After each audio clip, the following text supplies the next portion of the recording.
But joining me now is Mr. Salisu Dahiru of NewMap, who expatiates more on this. Mr. Salisu Dahiru, you're welcome to the program. Thank you.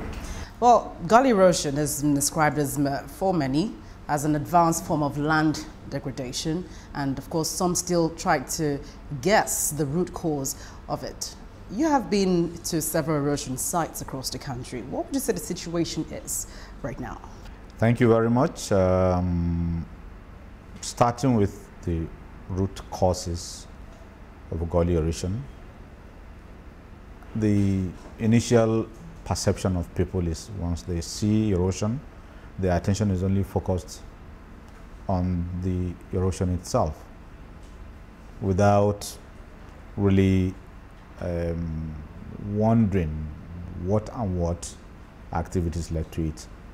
To a large extent, the root causes range from some faulty design in either road or some other construction activities, but majority of them have happened over long periods of small land degradation in the form of either simple surface runoff or the removal of topsoil or the removal of the vegetative cover of this forest of this lands, and sometimes human activity, particularly at community levels.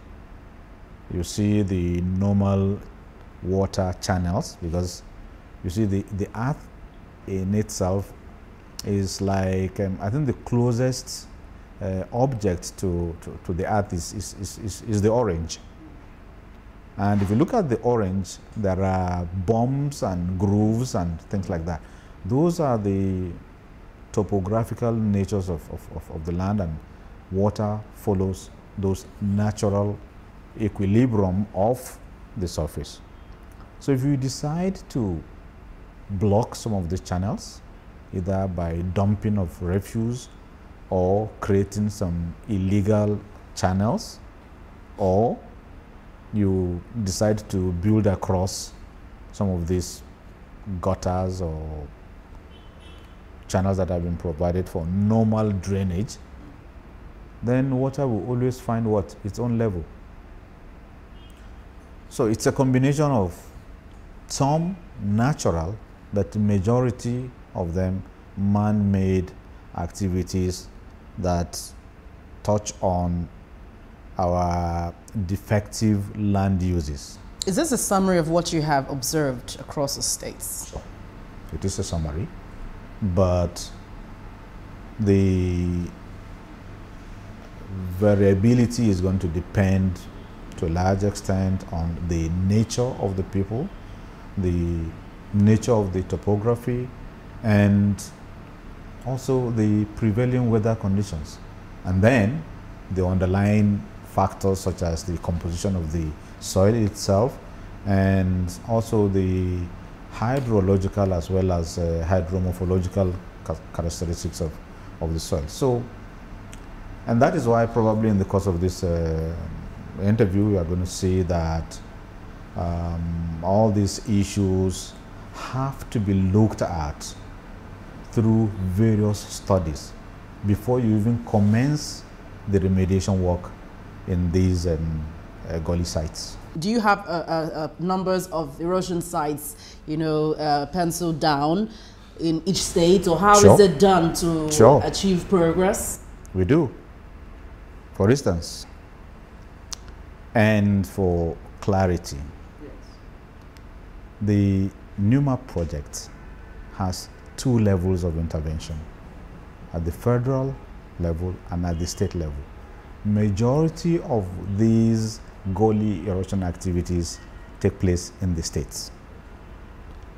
So, the machinery is in the states that selects on the basis of prioritization which of these gullies offer the greatest challenge or threat to human lives and property. how much fund is available, and how quick has the state, or how quickly has the state put forward the necessary designs and the necessary requirements, the resettlement of the people that need to be resettled. For instance, if your house is just maybe 5 meters from the gully, and another house is 20 meters from the gully, the design of the remediation work may be such that the one that is 5 meters away may need to even go down, demolish completely, while the one that is 20 kilometers away may only have its fence affected. So these data must be collected, and the way we collect it is so wonderful. We start with satellite imagery. We will take the picture at which we say we establish the baseline. We take the picture, we do a census, and you know satellite imagery, we don't lie because it will have its date and everything. And then the state will come forward based on its agreement with the communities and its capacity to undertake simultaneous work in a number of sites, because you cannot attempt to bite more than you can chew. So it's done in a systematic manner. For instance, the 7 states, there are 21 active sites that are ongoing now. In one state, there's only one, Ebonyi, I guess, and the one that has the highest number is Cross River, 5. So others are 3, 4 like that, but total 21. Now, this does not represent all the active gully sites in these states. But once these ones have been actively addressed, having been selected through a very transparent way, meaning that the governor probably may not say simply because this gully is behind his backyard, so this gully must be addressed. No, the community within the state will have to sit and prioritize on these gullies that need to be addressed and put them forward, do the design, and then we commission the necessary contracting firms to do.